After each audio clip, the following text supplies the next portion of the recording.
आए दिन हमारे देश में रेप का केस बढ़ते ही जा रही है और अब तो हद ही हो गई कि जहाँ पर हमारी बहन बेटियाँ हमारे लिए काम कर रही हैं वो खुद वहाँ सुरक्षित नहीं है। जो हमारी जानों की रक्षा कर रही हैं वो खुद खतरे में हैं। उनके साथ कब क्या हो जाए उन्हें खुद नहीं पता है। कैसे करेंगी वो हमारे लिए काम। और ये सब का सबसे बड़ा कारण है हमारे देश का सिस्टम, हमारे देश का कानून, जो ऐसे दर्दनाक केस को भी सुलझाने में 10 से 15 साल लगाती है, तो भी उस हैवान को फांसी की सजा नहीं मिलती है।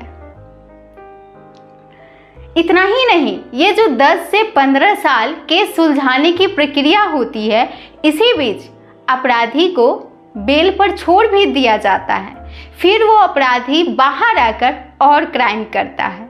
इसकी वजह से जो और भी इस तरह की प्रवृत्ति वाले लोग होते हैं उनका मनोबल बढ़ता है। वो सोचते हैं कि ये तो गया था रेप करके, क्या हो गया, इसका कानून क्या बिगाड़ लिया, अगर मैं भी ऐसा कर दूंगा तो मैं भी आ जाऊंगा, मेरा कानून क्या बिगाड़ लेगी।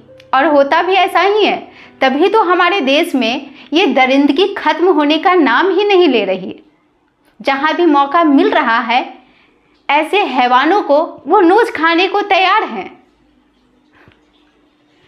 अगर सचमुच सरकार चाहती है कि हमारी बहन बेटियां सुरक्षित रहें तो ऐसे केस को ना जल्दी से जल्दी सुलझाने का प्रयास करें। 15 से 20 दिन में सुलझाने का प्रयास करें। और यदि वो इंसान गुनाहगार साबित होता है तो उसे बीच चौराहे पर पब्लिक के सामने लाइव प्रसारण करके उसे जितना दर्दनाक हो सके उतना दर्दनाक मौत की सज़ा देनी चाहिए, ताकि ऐसे जितने भी हैवानियत प्रवृत्ति के लोग हैं जिनके मन में ये हैवानियत पनप रहा होगा, उनके मन में डर बैठे कि अगर मैंने ऐसा किया तो हमारे साथ भी ऐसा ही होगा। क्योंकि मौत से हर किसी को डर लगता है।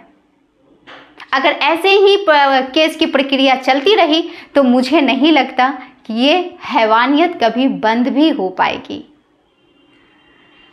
और हाँ, कुछ बातें हम लोगों को भी समझने की आवश्यकता है। हमारी भी कुछ जिम्मेवारियां हैं कि कहीं भी हमारी बहन बेटियों के साथ कुछ होता है तो तुरंत आवाज़ उठाइए। अगर वो आकर के घर में बताती हैं तो उन्हें ये कहकर न दबाएं कि मत बोलो, किसी को मत बताओ, नहीं तो हमारी इज्जत चली जाएगी।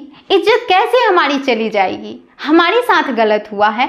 जो पीड़ित है उसके इज्जत नहीं जाते हैं, जो गुनहगार है उसकी इज्जत जाएगी। ऐसी मानसिकता हमारी होनी चाहिए, ऐसी मानसिकता हमें बनानी होगी। हम लोगों की मानसिकता क्या है? लड़की की इज्जत गई तो लड़की के साथ दुष्कर्म हुआ, लड़की के साथ गलत हुई और उसका ही इज्जत गया, इसीलिए लोग डरते हैं। इसलिए हम सबको अपनी मानसिकता चेंज करना होगा कि अगर लड़की के साथ गलत हो रहा है, जिसके साथ गलत हो रहा है उनकी इज्जत नहीं जा रही है, जो गुनाहगार है उसकी इज्जत जाएगी। और हमें आगे आकर एक्शन लेना चाहिए, रिएक्ट करना चाहिए। हमें छोटी मोटी घटनाओं को भी दबाना नहीं चाहिए, क्योंकि ये भी बड़ी घटनाओं को बढ़ावा देता है।